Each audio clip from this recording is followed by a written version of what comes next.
This is the absolute best saga of One Piece so far. I have so much to say about the Water 7 saga that I had to split it into two videos. This video is going to be all about the Long Ring, Long Land, and Water 7 arcs, while my video next month is going to discuss the glory that is Enies Lobby.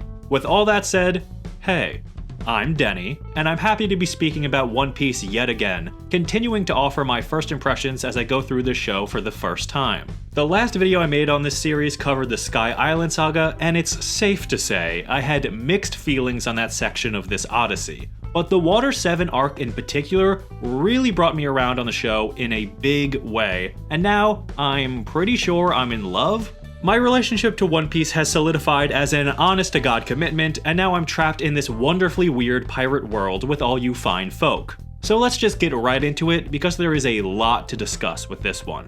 Following the crew's adventure in the sky, they drop down and quickly find themselves arriving at a seemingly uninhabited island where everything is long.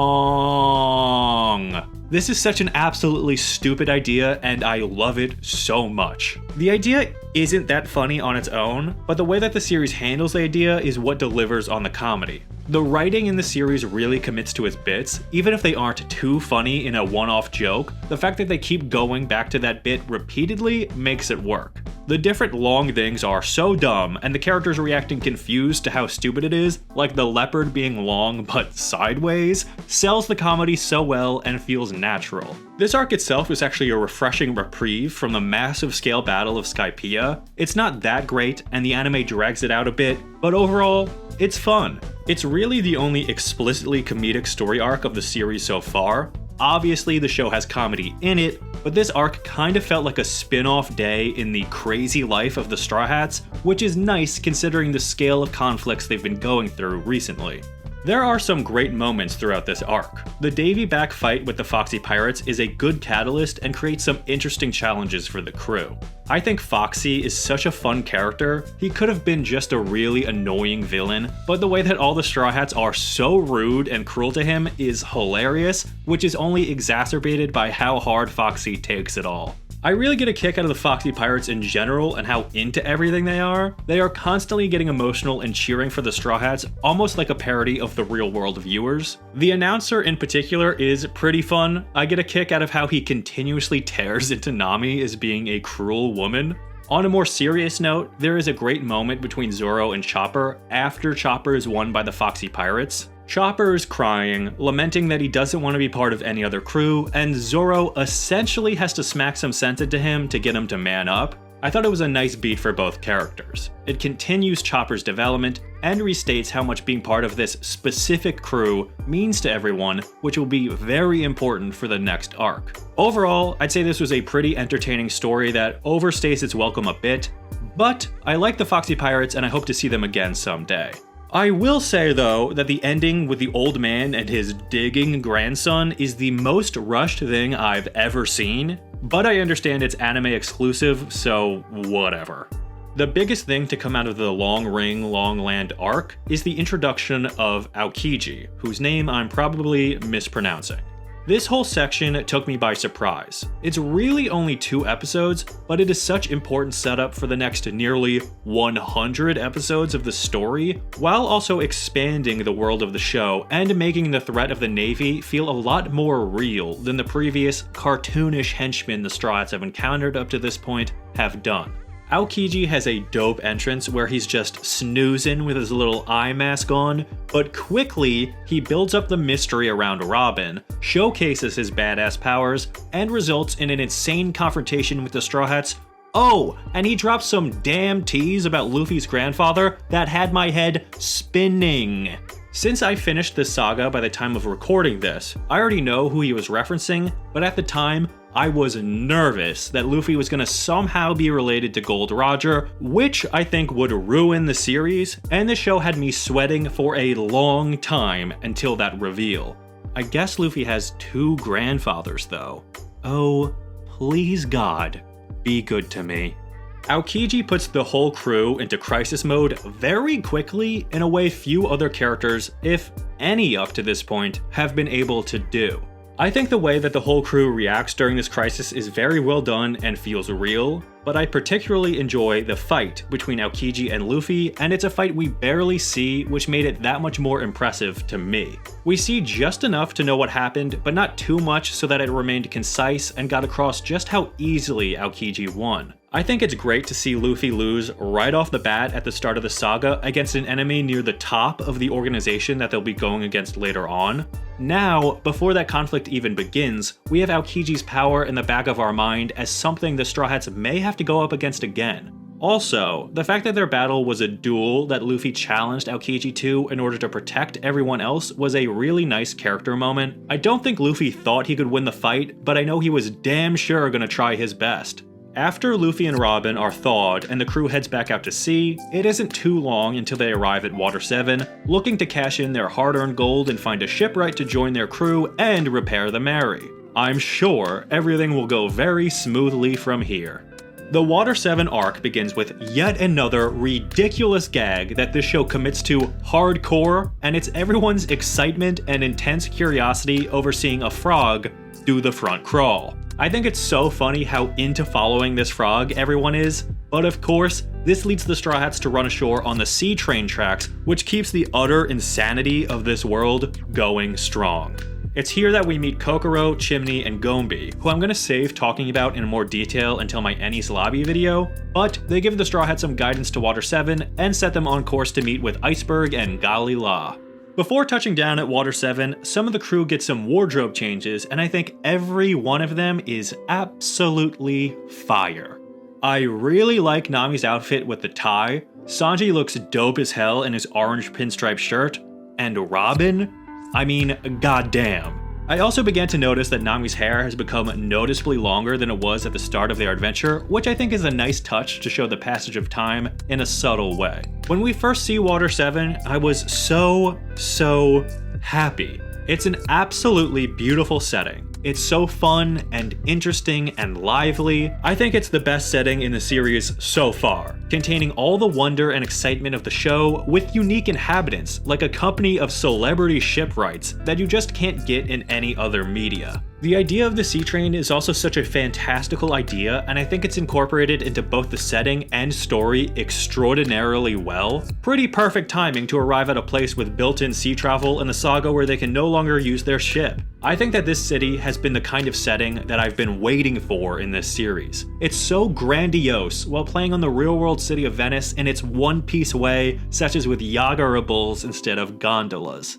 The entire exploring the city section of the story is dope as hell and a massive step up from Upper Yard in the last saga. The plan, upon touching down in Water 7, is to cash in their Shandian gold for berries, which they get a hefty 300 million for, and use that money to fix up the Mary. This money then becomes the catalyst for the drama of the arc, and the best part about this setup is that the viewer feels just as invested in that money as the rest of the crew because we were there with them through all the trouble in the sky that led to stealing that gold. This is a perfect example of how well this show develops cohesive tissue between its story arcs, which makes every major development for the crew feel like it has consequences and ripple effects into the future, which I think is fantastic. This helps keep things feeling organic, and very rarely does anything feel explicitly forced for plot convenience. Their search for a shipwright leads to their meeting with the Gali La Company, who are as colorful a cast of characters as to be expected in the show by this point. Iceberg and his little mouse that he found are quirky and charming, Khalifa's misplaced claims about sexual harassment are funny, Kaku's square nose and ability to zip around the city leads to excellent visuals. Oh, and half the company broke my fucking heart, and I hope they burn in hell forever! Especially this pigeon. Meanwhile, Zoro is sleeping aboard the ship and it's attacked by the Frankie family, while Robin is contacted by CP9 while on a walk with Chopper. This is when everything begins to go wrong. It's subtle at first, but these instances cause a beautiful unraveling of multiple conflicts that the crew will be faced with simultaneously. Not long after, it's revealed by Kaku that the Going Merry is too damaged for repairs and can no longer sail. I wasn't expecting this so soon in the story, if I'm being honest, so it didn't really hit me at first that this was truly the last saga for the Mary. I thought somehow they'd find a way out of it. Somehow Frankie would fix her up, but no. This is a surprisingly heartbreaking reveal, and the story goes on to show the hurt each crew member feels about this, especially Usopp. This story twists the knife even more by having Usopp get jumped by the Frankie family for the 200 million berries he was holding and left bloody on the sidewalk. When Nami finds him, the dramatic irony is cranked up to an 11, with Usopp beating himself up about losing the money they were going to use to fix the Mary. It's a really bitter scene. Then, when Usopp goes to challenge the Frankie family by himself, Jesus Christ, it's so sad. And the emotional abuse he takes from this gaggle of deformed goons is bullshit? I'll kill them all! So I'd say that the three characters who are the most central to the emotional story being told in this arc are Robin, Frankie, and Usopp, and right now it's Usopp's time to shine. If you could call it that. Horrible phrasing. Usopp goes through a lot in the beginning of this arc, and I think it was all a much needed character beat for him that was built up incredibly well. Usopp has always been the weakling of the group. He's never the guy people think of to fight one of the big villains, and Usopp himself begins to reflect on this after the crew's encounter with Aokiji.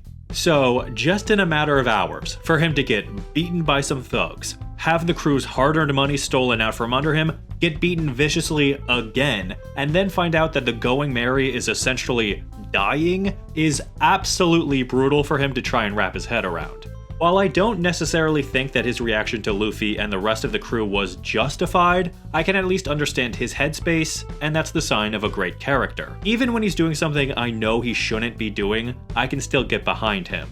I also think pitting him against Luffy tremendously magnified his underdog status, which was smart, because it does keep you on Usopp's side a bit more, instead of if he just walked out on the crew or fought fucking Chopper or whatever. Usopp's relationship to the Mary was a really clever and organic way to drive a wedge between him and Luffy, and once again, I think it was a perfectly timed confrontation with the introduction of a new shipwright character who is obviously going to be part of the crew going forward. I think it was touching and sweet that the Mary gets to be the center of a story arc, even if that story is about the crew's infighting, because it does solidify the Mary as an important element of the series and not just the ship they sail on. Obviously, throughout the series, Usopp has been the one repairing the Mary, and the Mary was introduced upon Usopp joining the crew, so it's natural that he has such a connection to it. With that being said, I think that Usopp is obviously projecting a little when referencing his distaste for the crew's treatment of her. Usopp very much frames the conversation around himself while talking about the Mary. Not that I think that's a bad thing, I just think that's another window into his mind and what is at the heart of this conflict. I think Usopp's big concern with the crew's willingness to abandon the Going Merry is in part due to his own feelings of inadequacy, exemplified by his recent beatings. He obviously treasures the Going Merry, but his overreaction comes right after waking up, after getting his ass kicked and losing all the money. For all of Usopp's boasting, it at least partially comes from a place of feeling useless compared to the others, so when he sees how willing they seemingly are to abandon the Mary because of its damage, he freaks out. He is way out of line, but when he challenges Luffy, I think he's trying to prove something to himself as well. Luffy and Usopp's fight is a surprisingly impressive battle. Usopp shows that he isn't just a pushover, and when it comes down to it, if he has enough time to prep, he can put up a good fight against just about anyone, essentially proving that he's the Batman of One Piece. I also really enjoyed seeing him use the dials in combat, which was yet another piece of connective tissue to the prior saga. Overall, this was an emotional roller coaster, and I didn't know who to root for, but at the end of the day, Oda can't have his precious boy outright lose to his own crew, so Luffy wins. I think the moment of Luffy crying after beating Usopp is a powerful one. He walks over to the crew and tells Zoro in particular that what he just did was really hard, and Zoro replies that that is what it takes to be a captain. I think that this arc tests Luffy's leadership over the crew more than it ever has been so far. I really enjoy how the central conflict of this arc isn't some external threat, it's two simultaneous crises that threaten the makeup of the crew. Usopp leaving because of the Mary, and Robin's disappearance. That's what's so special about this arc. It feels deeply personal to these characters instead of bombastic like a civil war or cataclysmic destruction. It's the strain on the relationships we've seen developed over hundreds of episodes and watching how these characters respond to that strain that makes it so interesting and heart-wrenching to watch. That's what I'd consider to be the end of Act 1 of this arc, and Act 2 starts in a pretty excellent way. I think the mystery around who shot Iceberg is a great inciting incident to get the main crew moving again, following their internal drama and the somber tone the show has had to take at this point. I think that the mystery itself was set up well. We are explicitly shown that Iceberg had some conflict with the world government, and as viewers we were obviously expecting this to have something to do with Robin, but I think the build-up for the framing of the Straw Hats was all executed really well in what could have become a convoluted mystery that instead ended up being pretty streamlined and easy to follow without feeling dragged out. This is where we see Frankie unmasked for the first time after mysteriously disappearing somewhere to spend the Straw Hats 200 million berries. Why was he wearing a mask in the first place? Whatever. We have Frankie challenge Luffy to a fight and find out that he is a cyborg, which is so dope. I love how he isn't just another Devil Fruit user like Nami and Luffy both assumed to begin with. It keeps him unique. His cyborg upgrades are also the perfect blend of really cool and outrageously stupid, so that he doesn't feel OP, and later on it's revealed that only his front half is cyborg, which gives him an established weakness. Of course, their fight is interrupted by Galila going after Luffy as the suspect in Iceberg's attempted assassination, and all hell begins to break loose around town. From here, Luffy goes to confront Iceberg about his claim that Nico Robin shot him, while Sanji and Chopper actually run into Robin, who tells them to lick rocks. Both of these respective conversations help to build the mystery around Robin and really begins to frame the story like she might be a villain. I think that Oda did something pretty clever in this arc by using Iceberg as a framing device. We find out later that Iceberg doesn't really know anything about Robin except for one fact he heard third hand 10 years ago, but at this point in the story, even though Iceberg claims not to know Robin personally, as a viewer, we don't know the extent of his knowledge and we trust him enough to take what he has to say as important. Using Iceberg's pretty much completely uninformed hatred of Nico Robin as a framing device for the audience makes it easier for the audience to begin to suspect she isn't the good person Luffy wants her to be. Iceberg, who had already endeared himself to the audience by this point and who was a first-hand victim of Robin's, calls her a devil, and it's hard not to at least take his opinion into consideration. This all comes right after Aokiji's foreshadowing of Robin's darkness, which the crew all reflect on themselves, so narratively the deck is stacked against Robin here, but of course, Luffy stands up for her regardless. This arc with Robin kinda gives me big Nami and Arlong Park vibes, which is a bit odd, but I have no concise thoughts on that, so moving on. Luffy, Nami, Zoro, and Chopper all decide the best path forward is to stake out the Galila HQ to see if Robin will show up to finish off Iceberg so they can confront her, while Sanji has vanished and Usopp is bracing for the coming storm. As is tradition, the crew all get separated upon making a move into the HQ, and I have some thoughts. Luffy gets stuck once again, and at this point the series has to be poking fun at itself with this trope because this is so ridiculous, and I think the only reason it works in this instance is because it becomes a running gag later on when it happens again to Luffy and Zoro. This is obviously still a writing crutch that Oda deals with in handling Luffy. Something similar happened in Dragon Ball when Toriyama would have to remove Goku from the situation to build tension, but the getting stuck thing at least is implemented in unique ways. I just don't know how many more times this can happen without finally starting to wear on me.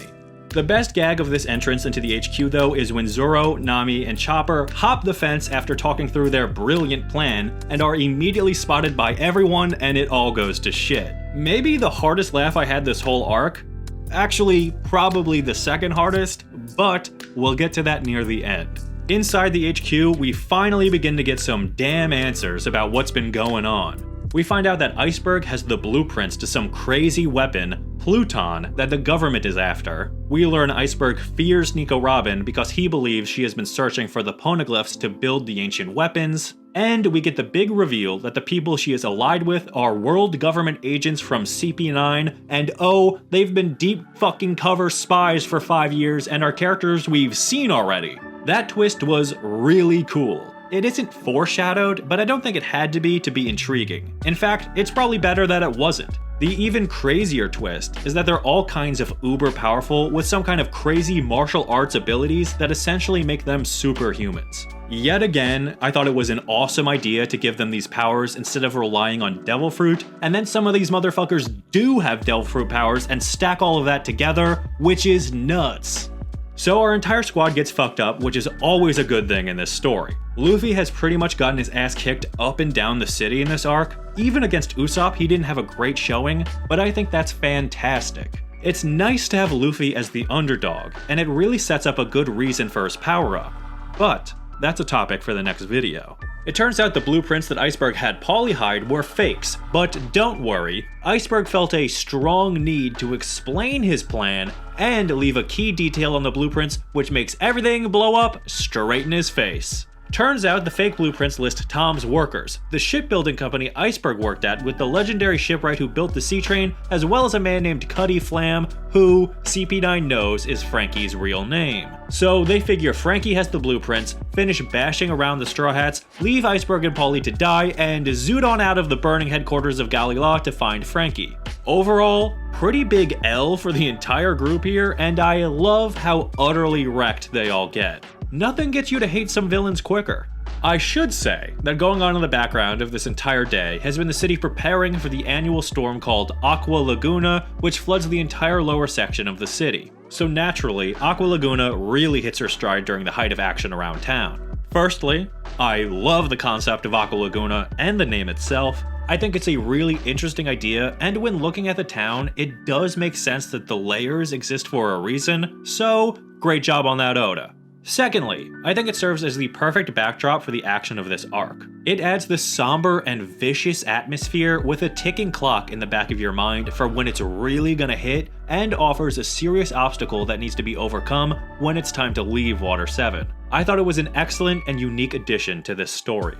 So from here, Luffy and Zoro are both stuck and no one knows where they are, Nami is unconscious, and Chopper saved Iceberg and Polly from the burning HQ, but then passed out himself. Meanwhile, Franky has taken Usopp and the Mary back to his secret hideout as a way to lure Luffy into another fight and to wait out the coming storm. The initial episode of Usopp and Franky talking about the Mary is such a good one. There is barely any action at all, and it's mostly just people sitting in a room having a conversation, and I think it may be one of the best written episodes of the whole saga. More than any other arc in the show so far, Water 7 really feels like a character-driven drama, especially compared to a typical action-adventure show. This whole episode was just dedicated to developing the character of Usopp and trying to get him to see reason about the Going Merry, while also expanding on his mindset for the viewer, and like Franky, I was not crying at all.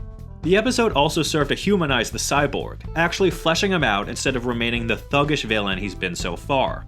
I think that bringing Franky into the fold through Usopp was really clever. It allowed for the new shipwright of the crew to see the love the crew has for their original ship, and for him to develop some connection with it. Overall, a fantastic episode, which is of course ruined by the arrival of CP9. So we finally get the fleshed out backstory on what the fuck has been going on with Iceberg and Franky this whole time. We see that Franky, or Cutty Flam, grew up with Iceberg like his older brother under the care of Tom and Kokoro working as shipwrights. I really like the character of Tom. He's such a big, burly man's man, and his connection to Gold Roger makes Franky feel like yet another mysterious thread of Luffy's destiny falling into place. Franky's backstory is also pretty intense. I'm not going to get into all the details, but particularly the break in Iceberg and Franky's relationship hurt my heart. Iceberg really gives it to Franky. Unlike the prior saga, I think that the flashback to Franky's past is well positioned in this arc. It doesn't overstay its welcome, answers the questions we've had for a while, raises new questions, and serves the purpose of establishing the backstory for the overall villain of the whole saga, Spanda, who is a total klutz and I love to hate him. In the present, CP9 captures Franky and Usopp, and then that square-nosed fuck kills the Mary. Nami also wakes up and talks to Iceberg about Robin. Finally, the real reason that Robin has betrayed the group is revealed. She is trying to keep them all safe from the world government and is willing to incite the end of the world to do so. Whatever, I love the sentiment, and our sweet historian is back on team goody goody. The resolve that Nami has after finding out this information is heartwarming. She tells Iceberg that now that they know the truth, the crew can achieve anything. She sets off to catch Robin at the Sea Train, but misses it and then joins the manhunt for Luffy and Zoro during Aqua Laguna, which is a pretty exciting sequence itself, but not to worry, because before that was the reveal of Sanji staking out the Sea Train. He's just so damn cool. He sees Robin get aboard with CP9, then notices Usopp and Franky tied up and tossed on as well, and at the very last second, he sneaks aboard, sailing off solo on a train filled with world government thugs. I'm so glad this happened because I love me a good train sequence. So while Sanji is out to sea, Kokoro tells the Straw Hats that there is another sea train besides the Puffing Tom, Rocket Man, which was an earlier designed train by Tom that has a couple key flaws. Namely, once it starts, it can't stop, which is badass as hell. Of course, everyone hops aboard and an alliance is formed. Galila is interested in getting some sweet revenge on the punks who attacked Iceberg, and of course those punks turned out to be their close friends, so there's a score to settle there, and even the Franky family comes to the Straw Hats and begs to join them in their quest so they can save their bro. The alliance is off toward Enies Lobby to chase down the Puffing Tom. Meanwhile, Sanji has been fighting his way through the train cars from the back like a motherfucking champ. I really enjoy the entire layout of this train invasion. It's an incredibly fun setting to feature all the fights go down on this fast-moving train zooming across the water during a monstrous storm. It serves as a horizontal tower of might. Like in a lot of mediums, you'll have characters fighting up a tower, and each floor they have a new challenge, think Muscle Tower from Dragon Ball, but now, take that concept and literally flip it on its side and set it moving a couple hundred miles an hour. Really cool.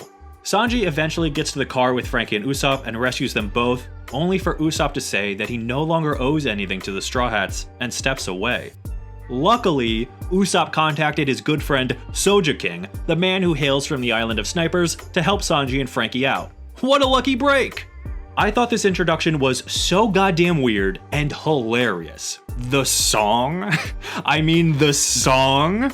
Considering how Usopp has been the epicenter of drama for this arc, this was such a welcome change for his character, and once again, even if something doesn't land for you right away, this show commits so fucking hard to its bits that eventually even the unfunny ones become endearing. I'm not saying this was unfunny at first, don't kill me. This was the biggest laugh I had of the whole arc. I'm merely pointing out that the commitment to stick Usopp in that outfit and keep him there for so long is just too excellent. But I'm getting ahead of myself once again.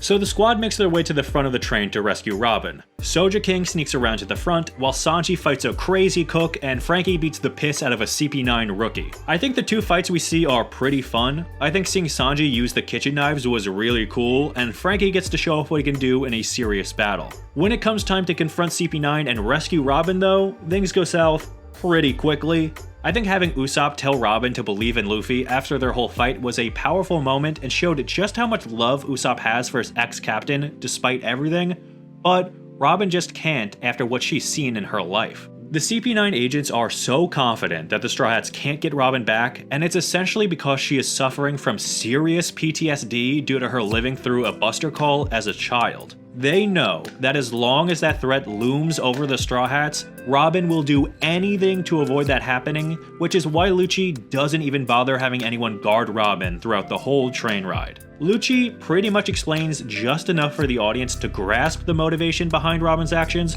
without giving us a fully fleshed out picture, which I think was critical here because if the story did wait without even this small amount of info, Robin would really come off like an ungrateful sack of shit. Robin gives herself up to CP9 and the arc ends with Franky and Robin, both prisoners of CP9 once again, being led into the judicial island of Enies Lobby, while a defeated Sanji and Soja King lay wounded on a separated train car, waiting for the rest of the Straw Hats to arrive. That's a really bittersweet ending right there, and the brief glimpse we get at the design of Enies Lobby was a perfect, awe-inspiring cliffhanger. As we near the end of this video, I just wanted to briefly talk about a theme of this arc. I think that Water 7 is mostly about how important the bond of the Straw Hats is to making them successful. The crew begins to crumble with Usopp's departure, which is quickly followed by Robin's disappearance. I think the Straw Hats don't win a single fight or achieve a single goal of theirs during this turmoil either. In fact, they are up against the ropes for a long time. It's only when the Straw Hats find out that Robin didn't betray them, but tried to protect them, that they are revitalized as a group and given renewed strength. Even Usopp, who just had a massive dispute with Luffy, feels the call to team up with everyone to help the Straw Hat crew, and ultimately, they would have been screwed if he chose not to at least alert Soja King about the whole ordeal. That's a good friend. This arc is all about what the Straw Hats can do united versus apart, and I think that's a really touching message, especially this deep into the series. Well, that brings me to the end of my little rant. I hope you enjoyed the video, and I hope you continue to watch along with me as next month we're sailing full steam ahead right into Enies Lobby. Oh goddamn, will I have a lot to say. But for now, please let me know who your favorite new character introduced in Water 7 was. There are a ton to choose from. Frankie is my pick, but that might be a cheap answer, so I'll also say Iceberg. I really like that purple-haired mouse lover. Thank you so much for watching, and until the next time, I'll shut up.